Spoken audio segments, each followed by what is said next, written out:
भारत माता की जय, भारत माता की जय, भारत माता की जय। Prime minister Modi, it won't be, आज हम आपके सामने खड़े नहीं हो रहे होते अगर इंटरवेंशन नहीं होता at that level, highest level. Recently, 7 out of 8 former Indian Navy personnel who had been sentenced to death in Qatar were repatriated to India. This diplomatic stunner has left everyone scratching their heads about the secret backroom deals that pulled it off.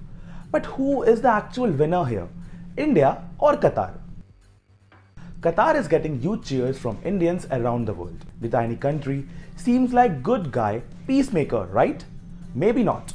While publicly advocating for peace and stability, Qatar has been accused of secretly supporting extremist groups like Hamas and Hezbollah and fomenting the unrest in the Middle East.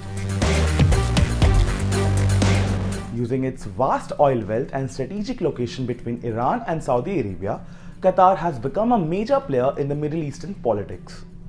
Qatar was the prime player in mediating during December hostage release program between Israel and Hamas.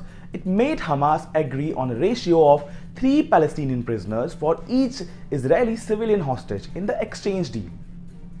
Reports say that Qatar is part of almost every negotiation between Hamas and the West. Earlier this month, Hamas came up with a truce deal to end the war in Gaza, which was also backed and suggested by Doha. However, Qatar failed to convince Israel and the West this time. Qatar has earned the reputation of world's top hostage negotiator. But on the opposite end of the spectrum, reports claim that Qatar supports Hamas and Iran-backed extremist group Hezbollah. Along with Iran, Qatar has also reportedly sheltered and funded both Hamas and Hezbollah groups in the past decade. Let's take another example. The tiny country also has US's largest military base in the Middle East. And guess what? It also hosted the offices of Hamas and Taliban in the past. Reports suggest that Qatar played a huge role as a mediator between the US and the Taliban in February 2020, which paved the way for a final pullout of international troops from Afghanistan a year later. The US has constantly funded Qatar to improve its Al Udeid military base in Doha. Qatar is also known to have sheltered many top Taliban leaders when the US was searching for them worldwide.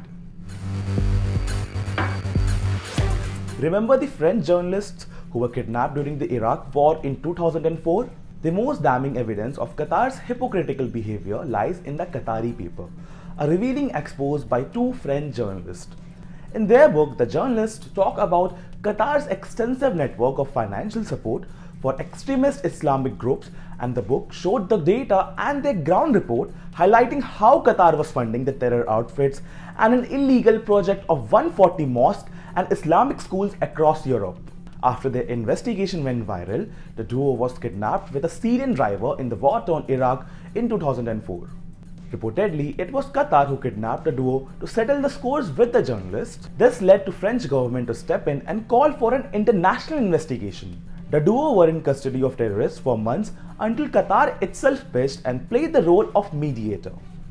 After the release, the duo expressed gratitude to Qatar for negotiations, yet they remain resolute in their determination to investigate the broader role of the smaller nation. Years later, they also questioned Qatar's involvement in their hostage release situation as well. In simpler terms, Qatar does whatever it takes to advance its interest, even if it means cozying up to controversial groups and manipulating the media to its advantage. So Qatar, hero or hustler, you decide. If you like this video, then like, share and subscribe to Mirror Now.